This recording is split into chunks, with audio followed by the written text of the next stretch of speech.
Today we're talking about Heimdall from a balance perspective. In that regard, Heimdall is going to be a very interesting character. I like to do this with new gods before they leave PTS, so you get a bit of an idea where I would place the god on my impressions that I have initially. As always, these predictions don't have to come 100% true later on, because PTS is a very different environment where you don't necessarily have balanced matches, where you have to deal with lags and with other glitches. So it's really just a first impression of where a god will stand, but usually you can still get a decent feel of what a god can do based on their numbers on one hand and their feeling in game on the other hand.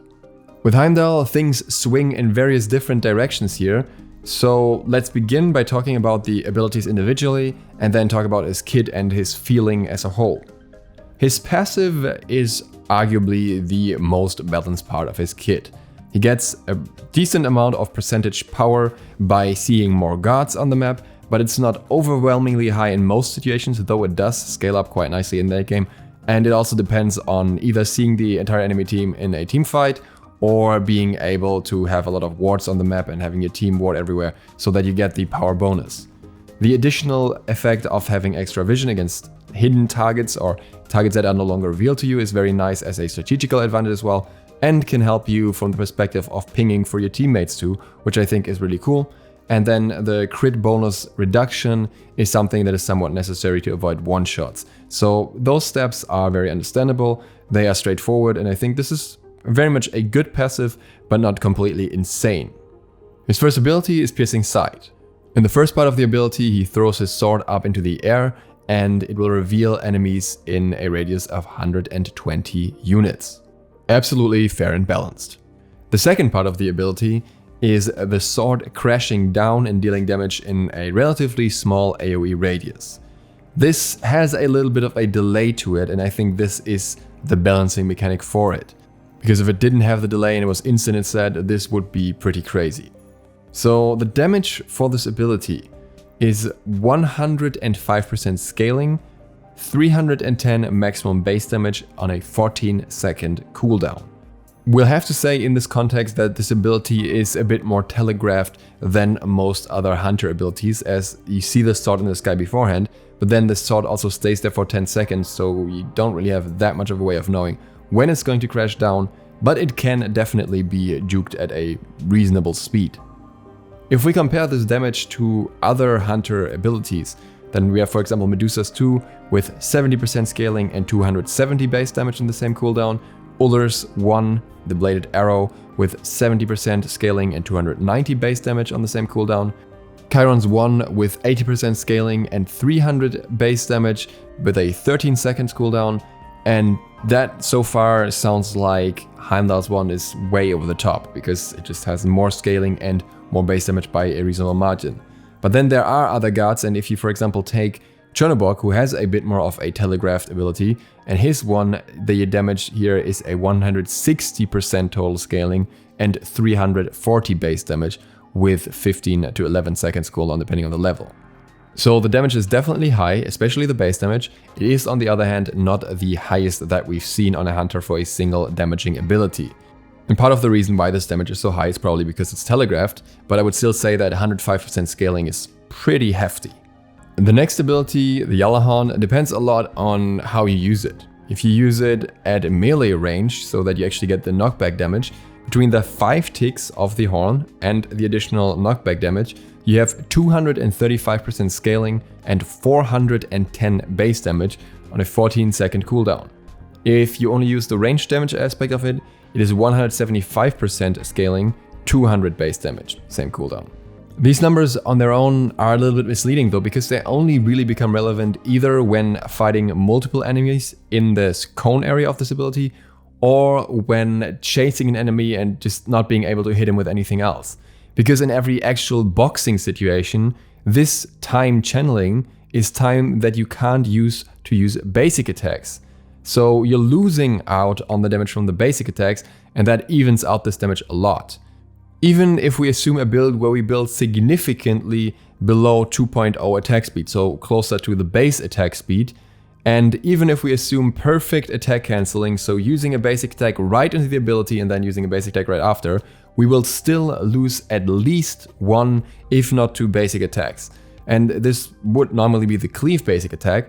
So by using the ability, we lose a minimum of 123.5 base damage and 130% scaling. That realistically means that we only get a bonus damage of roughly 76-ish here, as well as 45% extra scaling over just using a basic. And that's just the most ideal scenario.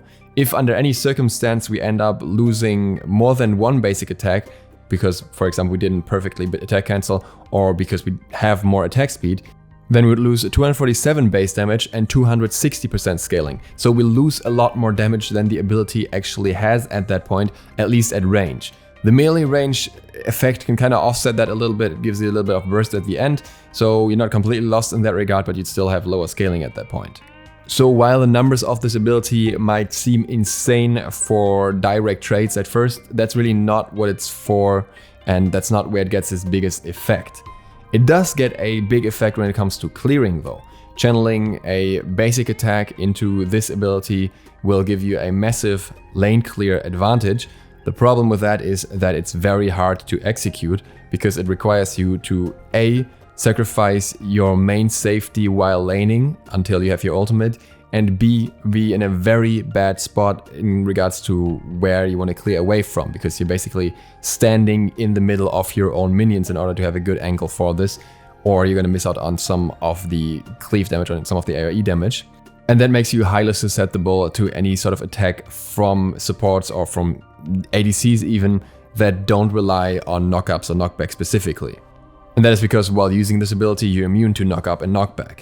So this can only really be utilized fully in a lane where the enemy relies on that type of CC, or where you have a very strong support that can allow you to go in a position like that or can shield you off or something like that.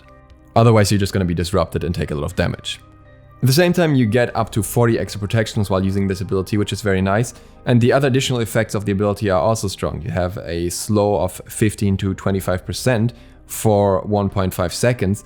That slows both the enemy attack and movement speed. This is not the craziest slow out there for sure, but it is still something that makes it a little bit more bearable to use this instead of a basic attack while fighting an enemy at some point. Though, again, it's not what you want to utilize for direct boxing most of the time. And that brings us to his most glitchy ability, the Bifrost.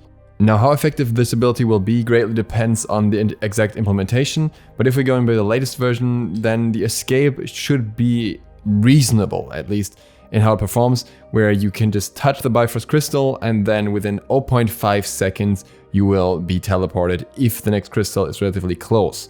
This can be significantly longer, it's far away, we can talk up to 3.5 seconds in total here. But in many situations in a fight, 0.5 seconds is already too much. If you get caught out and the enemy is trying to lock you down and burst you down, then 0.5 seconds can often spell death for you. But that's how he is designed, this is intended. This is kind of offset by his relatively high damage overall. What I think this ability should have though is some quality of life improvements to make it a bit less janky. First of all, I think it's very strange that the crystal placement itself is only a maximum range of 45 units right now. That is below what most other abilities are, and as you have to place 2 crystals anyways and it's not instant, I don't see why you can't have that crystal placed at a much further range, at your max targeter range basically, instead. And additionally, I also absolutely think that you should be able to place this crystal right under yourself, similar to your Ymir wall, so that you get teleported immediately. Right now you can only place it in front of you, which makes it a fair bit of a hindrance because you have to step into it first, meaning if you, for example, get stunned right when you place it, you're not gonna get teleported at all.